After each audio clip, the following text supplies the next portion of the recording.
요한계시록 2장 6절에서 7절 말씀.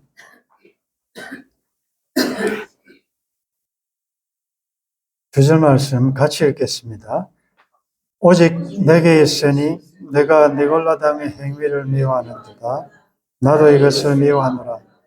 귀 있는 자는 성령이 그들에게 하시는 말씀을 들을지어다. 이기는 그에게는 내가 하나님의 낙원에 있는 생명나무의 열매를 주어 먹게 하리라. 아멘. 지난 시간에 에베소 교회에 주신 말씀을 들었습니다. 에베소 교회는 삶 자체가 주를 위하여 수고하고 인내하고 참고 견디고 게으르지 아니하고 특별히 신학적으로 또 영적으로도 자칭 사도를 하고 악한 자들을 용납하지 않는 탁월한 영적 분별력을 가지고 있었습니다. 그래서 주님으로부터 칭찬을 받았고 또 6절에 칭찬받은 것 중에 하나가 내가 니골라당의 행위를 미워하는도다. 나도 이것을 미워하노라. 주님의 평가와 같은 거죠. 근데 이 니골라당의 행위가 무엇일까? 다양한 해석들이 있는데 가장 요약을 해보면 니골라는 사도행전 6장에 나타난 초대교회 7 집사 중에 한 사람입니다. 그래서 아마 그 집사가 타락하여 만든 이단 무리 이렇게 해석하는 부류도 있고 그러나 통상적으로 또 언어적으로 이 니골라라는 말이 백성을 이겼다, 정복했다 이런 의미가 있는데 그것이 구약에는 발람이라는 말의 어원과 같습니다.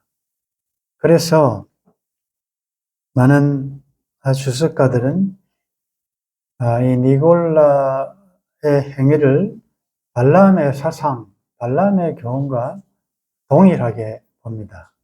결국 그것은 하나님의 백성, 하나님의 교회를 이렇게 파괴하는 사상 혹은 무리, 그런 의미에서 앞에서 소개한 악한 자들 혹은 자칭 사도 다 아마 비슷한 의미 아니겠습니까? 하나님의 교회를, 하나님의 백성들을 파괴하려는 그런 시도, 그런 사상, 그것이 이단 사상이 되었든 어쨌든 그것은 교회가 용납하지 않았고 예수님도 그 주님이 세우신 교회를 파괴하려고 하면 싫어하시죠. 미워하신다. 다음에 살펴볼 버가모 교회에 주시는 말씀도 14절에 보면 내게 두 가지 책망할 것이 있나니 거기 내게 발람의 교훈을 지키는 자들이 있도다. 발람이 발락을 가르쳐 이스라엘 자손 앞에 걸림돌을 놓아 우상의 제물을 먹게 하였고 또 행음하게 하였느니라. 이와 같이 내게도 니골라당의 교훈을 지키는 자들이 있도다. 버가모 교회도 같은 문제가 있기 때문에 또 그때 가서 조금 더 이 발람의 이 교훈이 어떤 것인지 민수기에 나타난 발람의 스토리를 가지고 조금 더 우리가 살펴보도록 하겠습니다. 그래서 이 에베소 교회는 여러 가지 칭찬을 받았음에도 불구하고 그러나 너를 책망할 것이 있다. 그것은 너의 처음 사랑을 버렸다.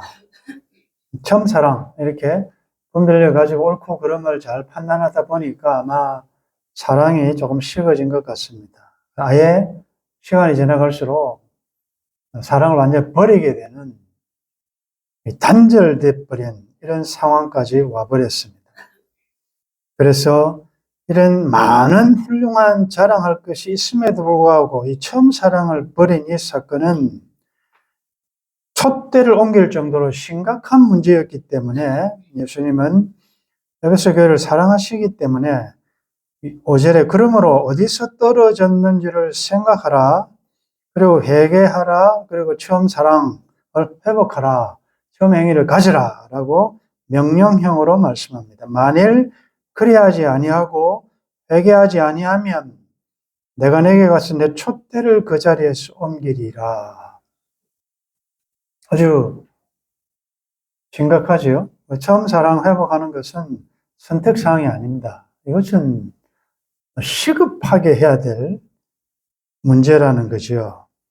그래서 이제 결론적으로 7절에 보면 귀 있는 자는 성령이 교회들에게 하시는 말씀을 들을지어다. 이건 이제 앞으로 일곱 교회에 계속 칭찬과 책망과 권면을 하신 다음에 후렴으로 계속 반복되는 말씀입니다. 귀 있는 자는 성령의 교회들에게 하시는 말씀을 들을지어다. 우리가 너무 익숙하게 그냥 넘어가는 말씀 아닙니까? 근데 이걸 조금 묵상해 보면, 물론 특별한 장애우가 있는 이 참 귀에 어려움이 있는 사람도 있겠지만 귀 없는 사람이 어디 있습니까? 그런데 왜 귀 있는 자는 들으라라고 말씀하셨냐? 이 말씀은 모두에게 들려지는 말씀이 아니라는 거죠. 자, 그래서 여러분들 여기서 복음의 두 가지 기능, 숨김과 드러냄의 기능이 있습니다. 복음은 하나님 나라, 복음은 어떤 자에게는 열려 있는 말씀, 그러나 어떤 자에게는 닫혀 있는 말씀. 아주 이게 신비한, 귀가 있어도 듣지 못한다, 눈이 있어도 보지 못한다, 예수님 말씀하셨습니다. 그래서 우리가 이제 좀 살펴볼 것이고, 귀가 있는 자는 성령이 교회들에 가신 말씀을 들을지어다. 이 말씀을 하시는 주체는 성령님이시다. 교회들에게 복수 아닙니까? 그렇기 때문에 이것은 에베소 교회만 주시는 말씀이 아니고 천하의 보편적인 모든 교회, 당시엔 7교회에 다 통용되는 편지임과 함께 오늘 한돌교회 우리들에게도 다 주시는 말씀입니다. 그리고 교회는 항상 작은 단위는 나니까 나에게 주시는 말씀입니다. 누가? 성령께서. 그러면 성령께서 교회들에게 하신 말씀을 들으라고 했는데 듣는 것이 굉장히 중요하지 않습니까? 믿음은 들음에서 나거든요. 듣느냐 못 듣느냐에 따라서 이건 살고 죽는 문제입니다. 하나님의 말씀은 살았고 능력이기 때문에, 이 말씀은 하나님이시기 때문에 이 말씀이 들리고 안 들리고는 이건 굉장히 심각한 문제다. 근데 여러분들, 어떨 때는 여러분들 이 말씀이 잘 들릴 때가 있죠. 근데 동일한 말씀인데 어떨 때는 안 들리잖아요. 무슨 말씀인지 모를 때도 있고, 그리고 잘 들릴 때는 은혜 받았다 이렇게 이야기하고, 어떨 때는 그냥 귀만 울리고 왔다 갔다가 하는 이런 경우도 여러분들 과거에 경험이 있잖아요. 그걸 우리가 한번 왜 그런가? 여러분들의 컨디션에 따라서 기분 좋으면 말씀이 잘 들리고, 기분 안 좋고 굉장히 마음이 불편하고 이러면은 은혜가 안 되고, 그럴 수는 없죠. 왜? 하나님의 말씀이 운동력이 있는 파워가 있는데, 말씀이 여러분들의 어떠함에 따라서 이게 들렸다 안 들렸다 그렇게 했습니까? 성령께서 우리에게 말씀하실 때 그 전달 과정, 그 통로가 어떤 통로를 거치냐. 그러면 우리가 창세기로 돌아가서 하나님께서 사람을 만드실 때 뭘로 만들었죠? 흙으로 만드셨잖아요. 흙으로 사람을 만드셨다. 근데 짐승과 다른 점은 흙으로 만드셨는데 그 코에 생기를 불어넣으니까 생명이 되었다. 살아있는 영이 되었다. 그래서 하나님과 피조물인 인간이 하나님과 소통할 수 있는 것은 이 영, 생기, 영을 통해서 하늘의 모든 것을 수신할 수 있는 거죠. 그래서 그 수신을 받은 인간은 그래서 영과 육, 혹은 그걸 이분법이라고 그러죠. 그걸 조금 더 설명하기 쉽게 하기 위해서는 3분법으로 영과 혼과 육. 영은 신령한 것, 혼은 지정의에 속한 조금 고급한 것. 이건 소위 말해서 body, 우리 몸. 그러면 하나님께서 이 피조물에게 하나님의 모든 것을 전달하는 수신하는 안테나가 영이다. 그런데 인간이 죄를 범하고 난 다음에 영이 죽었죠. 살아있지만 영이 죽어버렸다. 걸어다니는 송장 시체다. 그러니까 예수의 영이 없는 자들은, 그래서 그건 여러분들 부러워할 게 아니에요. 이미 영이 죽었다는 말은 하나님과 단절되어 있기 때문에 그건 죽은 것이다. 우리가 죽었다라고 할 때, 생물학적으로 생명이 죽은 것만 죽은 것이 아니고, 영적으로 하나님과 단절된 것을 죽었다라고 표현합니다. 그러니 자기의 생각대로, 자기 소견대로, 왜냐하면 하나님의 어떤 것을 수신할 영이 안테나가 없으니까 지금 참 중동 지역이 굉장히 혼란스러운데 그 이스라엘이 헤즈볼라 공격할 때 보병이 가기 전에 뭘 제일 먼저 공격하죠? 그게 이제 지휘관들을 없애버리는 거예요. 그러니까 헤즈볼라 제1인자부터 시작해가지고 뭐 사령관들, 무슨 사령관들 회의하고 있는데 거기에 막 포탄을 100개 이상씩 해서 지하 벙커를 없애버리잖아요. 그러니까 지휘관들이 없어져 버리니까 지휘 계통이 무너져 버렸단 말이에요. 그러니까 몇만 명의 군대들이 있어도 어떻게 해야 될지를 우왕좌왕하게 되잖아요. 항상 어제 10월 1일도 국군의 날 아닙니까? 이제 6.25를 경험한 분들 계실 거고 하는데 제일 먼저 지휘관을 사살해요. 저격수들이. 그러면 병사들이 아무리 많아도 이게 어떻게 해야 될지를 모르니까 오합지졸이 될 가능성이 많다. 영이 참 중요한 것입니다. 그래서 예수님께서 죽으시고 부활하심으로 우리들에게 주어진 제일 큰 혜택이 뭐냐? 그건 죽었던 영을 살렸던. 그걸 첫째 부활이라고 해요. 그것을 중생이라고 그러잖아요. 다시 태어났다. 중생, born again. 영이 다시 한번 제 마음대로, 자기 마음대로, 본성대로 살던 인간이 이제는 하늘을 수신해서 창조자의 뜻이 무엇인지를 알고 그 뜻에 이제 반응하기 시작했다. 그 영이 살아난 것입니다. 근데 영은 살아났지만 우리의 지성적인 이성적인 면과 우리의 몸은 그동안에 오랫동안 악한 영 사탄의 도구로 살았잖아요.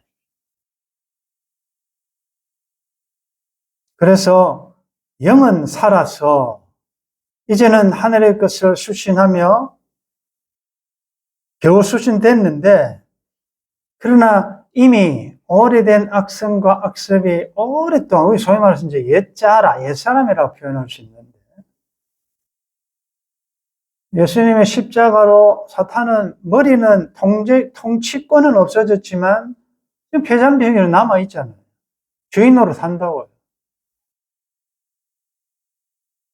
그래서 이제 하나님이신 제3위이신 성령께서 하나님의 모든 그 사정을 통달하시거든요. 성령 하나님. 하나님의 모든 것을, 여러분, 이건 우리가 알아듣게 하기 위한 설명이에요. 삼위 하나님은 나눠질 수도 없고, 분리질 수도 없고, 높고 낮음이 없는 우리가 성부 하나님을 제1위, 성자 예수님을 제2위, 성령 하나님을 제3위 이렇게 한다고 이게 넘버가 순서가 있는 게 아니에요. 하나님이 제일 높고 이런 개념이 아니다. 예수님이 하나님의 보좌 우편에 앉으셨다는 말은 하나님이시라는 말이에요. 예수님이 하나님의 아들이라는 말은 하나님이라는 말이에요. 그걸 여러분들 아셔야죠. 우리 개념으로 자꾸 예수님은 하나님보다 조금 못한 아들이라니까 그런 개념으로 생각하시면 안 돼요.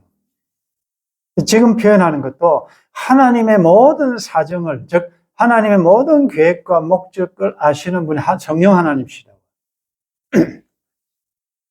성령 하나님께서 인생들에게, 자기 택한 자들에게 이 모든 것을 알려주시는데 뭘 통해서 알려주시냐?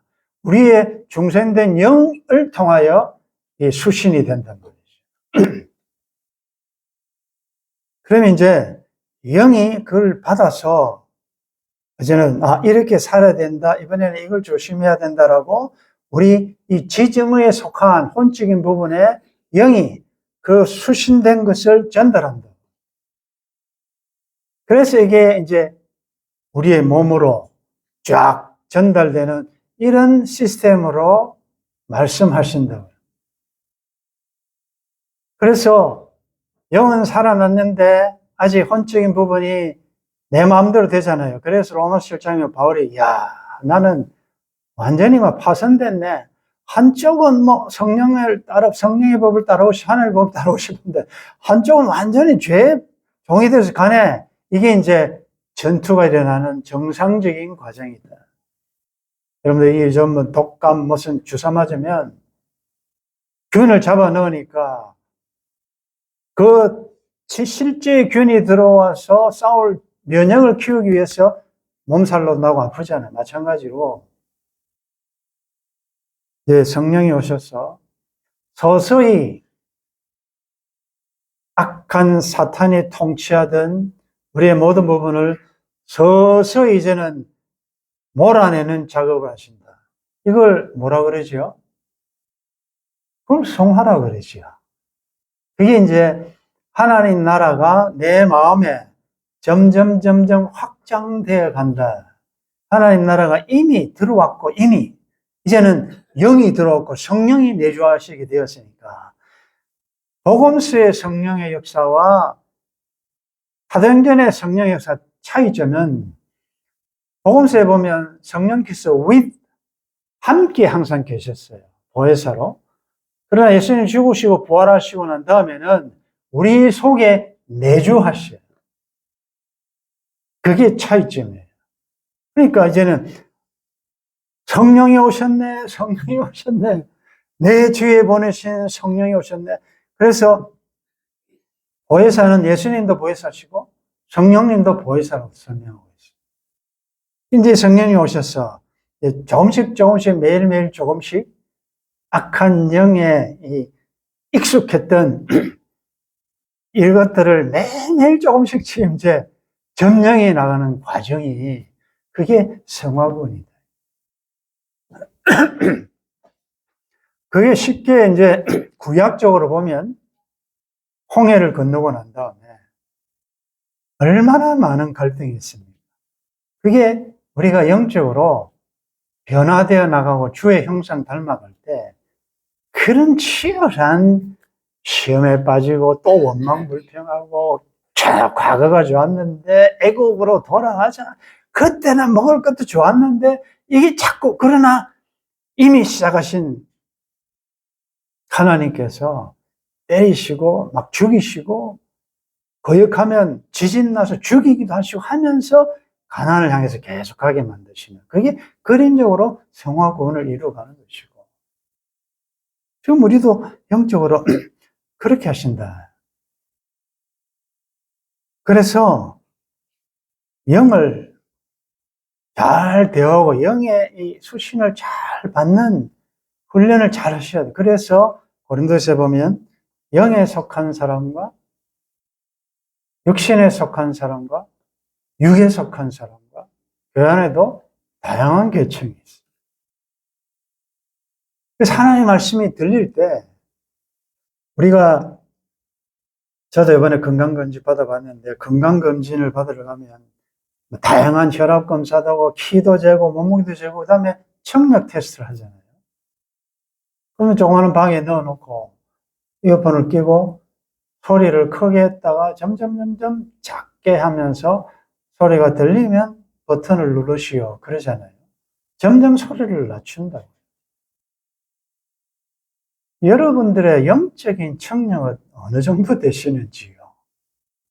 이게 뭐 들리든 말든 우리가 나이가 들면 청력이 어차피 자꾸 쇠퇴되는데 그러다 보니 자기 말만 하고 남이 하는 말을 못 알아듣잖아요. 그러면 서로가 얼마나 불편합니까?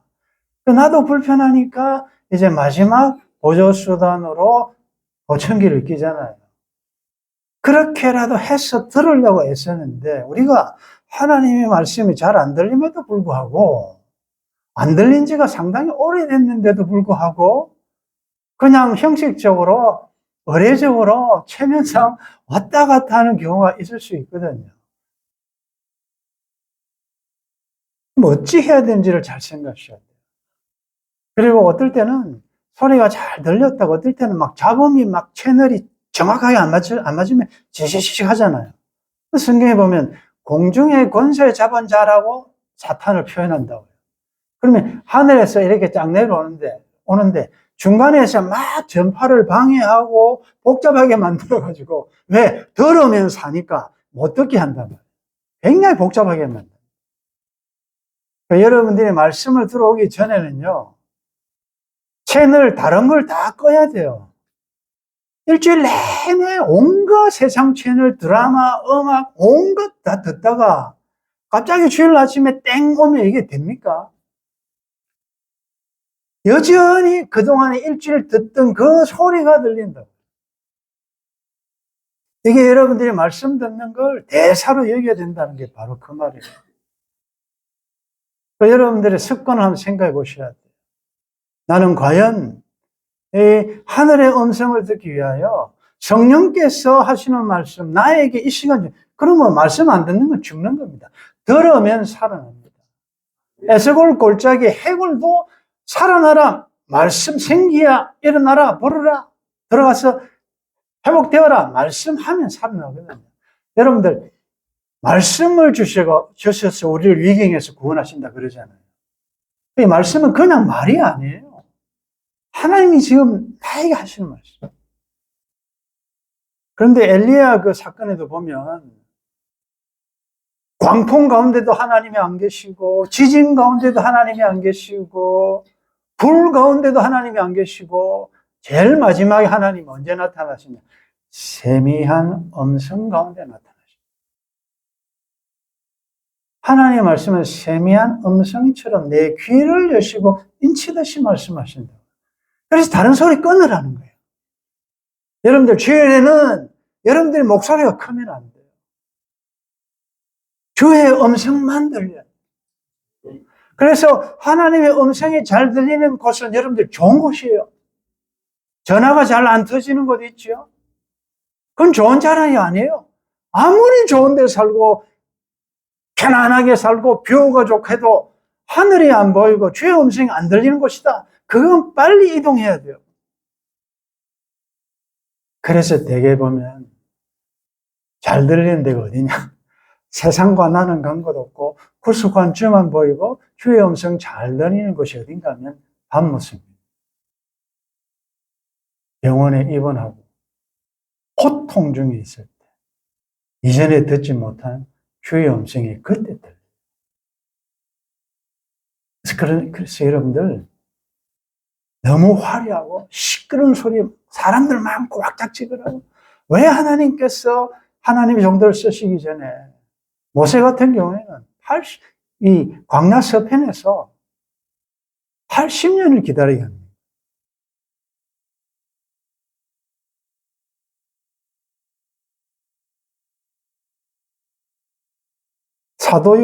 사도 바울도 쓰시기 전에 아라비아 광야에 3년 동안 또 있잖아요.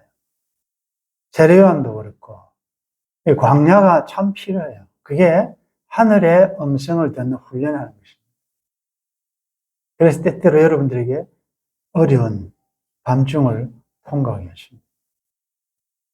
성령이 교회들이 하신 말씀을 들을지어다. 그래서 여러분들 이제는 잘 안 들리면 여러분들이 극단의 어떤 기도하면서 조치를 취하셔야 돼요.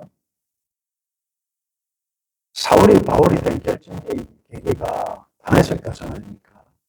다메섹 도상에서 이 다메섹에 또 예수 믿는 사람들 이 영장을 받아가지고 체포하러 가는 중에 하늘에서 음성이 들려서 사울아 사울아 내가 왜 나를 박해하느냐 그 소리와 그 다음에 같이 간 무리들도 소리는 들었는데 아무것도 보지 못하고 멍하게 서 있다 그러거든요. 한글 번역에는 소리 돼 있는데 그 영어 번역에는 재미있어요. 사울이 들은 소리는 voice라고 돼 있어요. 다른 일행이 들은 소리는 사운드라고 돼 있어요. 그냥 소리로만 들렸고 사울에게는 주의 음성으로 들렸어요. 여러분들 주일이나 말씀 들을 때 여러분들은 보이스로 듣습니까? 사운드로 듣습니까? 귀만 울리는 아무 의미 없지요. 그게 나의 사랑하는 자의 목소리로구나. 주 음성 외에는 더 기쁨 없고. 그래서 나의 사랑하는 자 예수가 나를 부르는 소리 그 음성 부드러워 이런 항상 주님의 음성에 익숙한 말씀이 익숙한 잘 들리는 할례받은 귀를 가지신 여러분들 되시기를 바랍니다. 잘 들으라. 이건 계속 그냥 하는 말이 아니에요. 이기는 그에게는 내가 하나님의 낙원에 있는 생명나무 열매를 줘 먹게 하리라. 이기는 거, 승리한 자, 에베소 교회 적용해보면 뭡니까?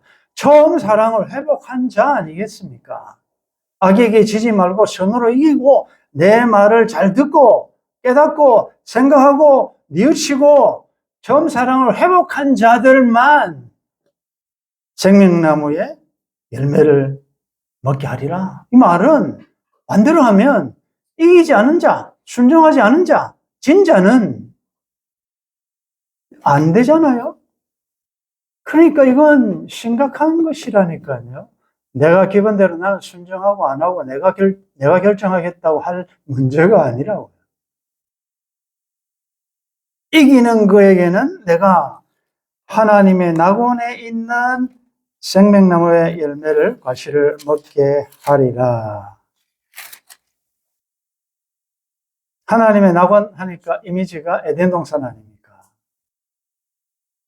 생명나무의 열매 하니까 하나님께서 차단하셨던 선악과를 먹고 영생할까? 죄를 지은 채 영생하면 안 되니까 들어오는 화영금 하나님의 의가 거룩이 접근하지 못하도록 차단했잖아요. 오늘 본문에 보니까 드디어 그것을 오픈하고 이제는 생명나무 열매를 먹게 하겠다.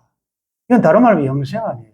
에덴 동산이 예표하는 것은 하나님 나라거든요.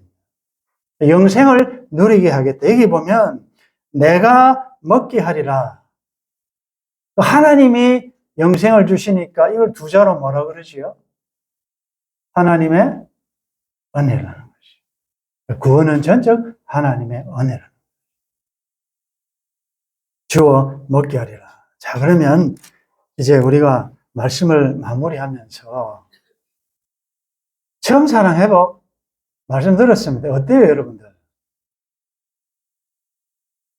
거의 불가능할 거예요. 왜? 너무 가까이 하기에는 간격이 너무 멀어져 버렸어요. 안 보아야 될 거 너무 많이 봤고 그 사람의 약점, 치부 너무 많이 알아버렸어요. 그래서 여러분들 참 가정에 끼어질 때 그 재판하는 것 여러분 뭐 굿 파트너인가 좀 보라 그래가지고 제가 앞에 조금 보고 마지막으로 봤는데 너무 잘 아니까 그것이 좋으면 굉장한 사랑으로 시너지 효과를 내지만 이게 남이 되려고 하니까 너무 약점을 많이 알잖아요. 그러니까 원수가 된다.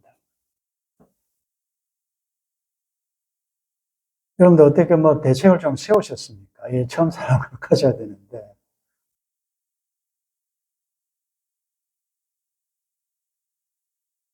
우리로는 할 수 없어요.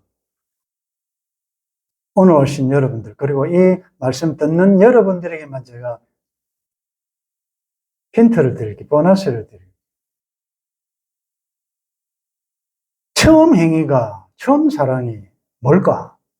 생각해 보면 에덴 동산으로 다시 돌아가야 돼요. 왜 에덴 동산 이미지가 나오니까. 에덴 동산에서는 죄가 있기 전에는 하나님과 인간 사이에 문제가 없었어요. 화목했어요. 그래서 아담이 이름 짓는 거 보면서 하나님도 좋아하셨고, 아담이 이거는 코끼리, 사자, 무슨 꽃, 이렇게 이름을 짓는 걸 하나님이 좋아하셨어요. 그리고 피조물들도 그 하나님 형상 닮은 인간을 협조하고 도왔어요. 그리고 사람 사이에도 문제가 없었어요. 내 뼈 중의 뼈요, 살 중의 살이라는 멋진 사랑 고백했어요. 근데 죄가 딱 들어오고 나니까 하나님과 사람 사이가 무서운 존재가 되어버려서 숨어버렸어요. 인간과 인간 사이가 어떻게 됐습니까? 뼈 중에 뼈요, 살 중에 살. 하나님이 주신 그 여자, 그 못된 여자, 그 여자 때문에 내가 이렇게 됐다라고 이제 탓하기 시작한다고요. 그리고 타락하니까 자연계가 가시와 엉겅퀴로 인간을 공격하잖아요. 우호적이지 않다고. 나 자신도 벌거벗은 걸 알았기 때문에 창피하고 부끄럽고, 상대방의 벌거벗은 것 보니까 또 비난하고 돌 던지고 싶고, 이 죄가 들어와서 이렇게 돼버렸다. 그러면 처음 사랑 회복은 뭡니까? 내가 사랑해야지, 봉서해야지, 어떻게 해야지라고 하죠. 그거 안 돼요. 인간의 율법으로는 행위로는 할 수가 없어요. 그렇다고 해서 핑계댈 것이 아니라 하나님이 행하신 조치를 보시라고요. 하나님은 어떻게 했습니까? 짐승을 잡아서 자기들이 그걸 가려보려고 무화과나무 잎으로 막 치마를 만들고 그거 가지고 안 되더라는 거죠. 인간이 아무리 해도 안 돼요. 그런데 하나님께서 가죽옷을 만들어서 입혔잖아요. 그 가죽옷이 결국은 십자가에서 살찌시고 피 흘리신 예수 그리스도 어린 양을 표시하잖아요. 그래서 그 예수 그리스도의 칭의, 예수 그리스도의 의의 옷, 구원의 옷, 세마포 옷, 그 옷을 입으면 처음 사랑이 회복된다는 거죠. 이해가 가시겠죠? 그러면 내가 그것을 입었을 때 어떤 현상이 일어납니까? 나의 과거에 대한 창피, 부끄러움, 우울, 스트레스, 나의 약함 때문에 좌절하지 않는 것은 그런 나를 여수론으로 칭해주신 예수님의 공로 때문에 내가 어여시 하나님 앞에 설 수 있게 되었다는 감사. 나는 하나님의 형상이다. 자긍심이 생기지 않습니까? 그래야 우울증이 안 생긴다고요. 여러분들이 자꾸 나만 보니까 늙어가는 내 모습 보면서 무너지가는 내 건강 보면서 그 경제의 어려움 때문에 늘 스트레스 받고 염려 걱정 왜 그렇게 하시냐. 주님이 얼마나 큰 희생을 치르셨는데 그렇게 할 때 나 자신에 대한 용기가 일어나 그러라. 내가 세임을 주겠다라는 이 힘이 생기는 것이고 다른 사람이 그 옷을 입다고 생각할 때 비판이 되겠습니까? 예? 정죄가 되겠습니까?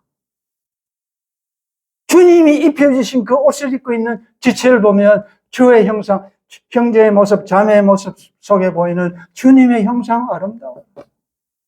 한 빛보다 한 몸이 형제 자매라는 생각이 드니까 왜 처음 사랑이 어렵습니까? 여러분들이 용서해야 되고 여러분들이 뭘 해야 된다고 생각하니까 안 되는 거예요. 십자가의 방법으로 승리할 수 있기를 바랍니다. 그런데 우리 찬송 불렀잖아요. 내가 염려하는 일이 걱정하는 일이 세상에 많은 중 속의 근심 밖의 걱정 늘 시험하여도 예수 보배로운 피 모든 것을 이기니 예수 공로 의지하여 항상 이기리로다. 이김을 주신 하나님께 감사하노니 그러므로 내 사는 형제들아 견고함이 흔들리지 말며 항상 주의 일에 힘쓰는 자들이 되라. 이기는 그에게는 내가 하나님의 낙원에 있는 생명나무의 열매를 주어 먹게 하리라. 이미 영생을 얻었다면 지금 누리시라. 십자가의 공로로 늘 이기는 삶 살 수 있기를 주의 이름으로 축원합니다.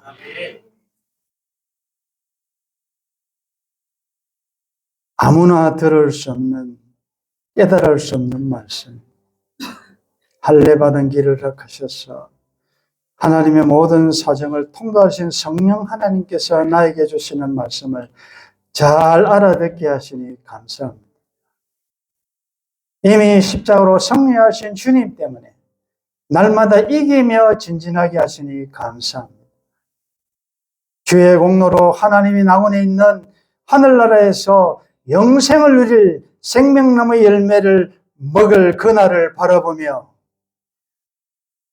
말씀에 순종하여 처음 행위를 회복하며 십자가의 삶을 살아내는 복된 하나님의 백성들 되게 도와주옵소서.